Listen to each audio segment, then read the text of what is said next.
कहानी अब तक। शिवानी के पापा पिछले 2 महीने से जवान लड़की को घर ला रहे थे और रात को शिवानी की मां उन लड़कियों के साथ ऐसा क्या करती थी जिससे लड़की की रोने की आवाज़ बाहर तक आती थी। इसलिए अब शिवानी ने सोच लिया था कि जो कुछ उसके घर में हो रहा था उसे वो पता लगाकर रहेगी। पहले तो शिवानी ने बड़ी बेखबरी से ज़िंदगी गुजारी थी, पर अब वह चौकन्ना हो गई थी। अब वह हर एक पर नज़र रखने लगी थी कि उसके घर कौन आता है कौन नहीं। शिवानी की मां की एक सहेली थी जो अक्सर शिवानी के घर आती थी। वो जब भी उसके घर आती तो शिवानी की मां अपनी सहेली को लेकर कमरे में चली जाती थी। फिर दोनों सहेलियां आपस में घंटों क्या बातें करती थी, शिवानी को कुछ पता नहीं था। मगर शिवानी इतना ज़रूर समझ गई थी कि वो माँ के इस राज को ज़रूर जानती होगी।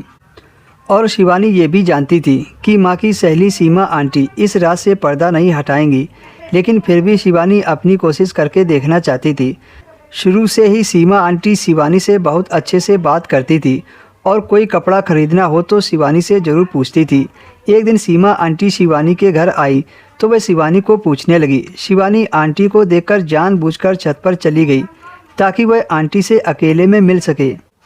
शिवानी ने सीमा आंटी से कहा, आंटी मैं छत पर हूँ, आप यहीं आ जाइए। फिर सीमा आंटी छत पर चली गई और शिवानी से पूछने लगी कि आजकल के फैशन में कौन सा सूट लूँ, मुझे कपड़े सिलवाने हैं। शिवानी ने जानबूझकर आंटी से कहा कि आजकल के फैशन में सलवार सूट चल रहे हैं। पापा कल रात जिस लड़की को घर लेकर आए थे वह सूट के साथ पैंट सलवार पहने थी, उसके ऊपर बहुत अच्छे लग रहे थे। शिवानी की बात सुनकर आंटी ने बड़ी हैरानी से पूछा, क्या कल तुम्हारे घर कोई मेहमान आया था? तुम किस लड़की की बात कर रही हो? तुम्हारी माँ ने तो एक बार भी इस बारे में जिक्र नहीं किया है। शिवानी को लगा कि आंटी उससे कुछ छिपा रही है। वही हर रोज़ आने वाली लड़कियाँ थीं जिन्हें पापा रोज़ रात को कोई ना कोई लड़की लेकर आते थे और मेरी मम्मी उसे कमरे में ले जाती थी। सीमा आंटी के चेहरे से तो हवाइयाँ उड़ गई। आंटी ने कहा, मेरे अलावा भी तुम्हारी माँ की कोई सहेली है? शिवानी तो ये चाहती थी कि वह कुछ ऐसी बात करे कि सीमा आंटी सारी हकीकत मुझे बता दे।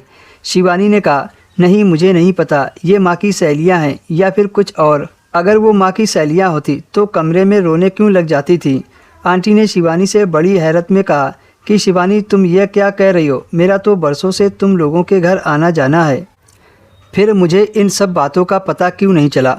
आंटी बहुत ज़्यादा परेशान हो गई। आंटी की बातों से शिवानी को इस बात का अंदाज़ा हो गया कि वो कुछ नहीं जानती। शिवानी ने आंटी से कहा कि आंटी जी, अगर मम्मी ने इस बारे में आपको नहीं बताया तो जाहिर सी बात है कि बहुत अंदर की बात होगी। अगर आप माँ से इस बारे में पूछोगी तो उनका शक मुझ पर ही जाएगा, इसलिए आप मम्मी से कुछ मत पूछना। आंटी ने सहमति में अपना सिर हिला दिया और शिवानी का हाथ पकड़ते हुए बोली, तुम्हें कुछ पता है कि मम्मी बंद कमरे में उन लड़कियों के साथ क्या करती हैं? शिवानी ने कहा, आंटी पता तो मुझे भी नहीं है कि मम्मी ऐसा क्या करती हैं जिससे लड़की की रोने की आवाज़ बाहर तक आती थी। अगली शाम जब पापा फिर से लड़की लेकर आए तो शिवानी चुपके से मम्मी के कमरे में छिप गई। जब उसकी मम्मी कमरे में लड़की लेकर आई फिर शिवानी ने जो देखा उसे देखकर शिवानी की रूह कांप गई। शिवानी की मम्मी उस लड़की से अपने पैर दबाती थी क्योंकि मम्मी को फाइलेरिया था और उनके पैरों में सूजन आ जाती थी। जब लड़की पैर दबाते दबाते थक जाती थी तब उसकी मम्मी ज़बरदस्ती उस लड़की से पैर दबाती थी जिससे लड़की रोने लगती थी।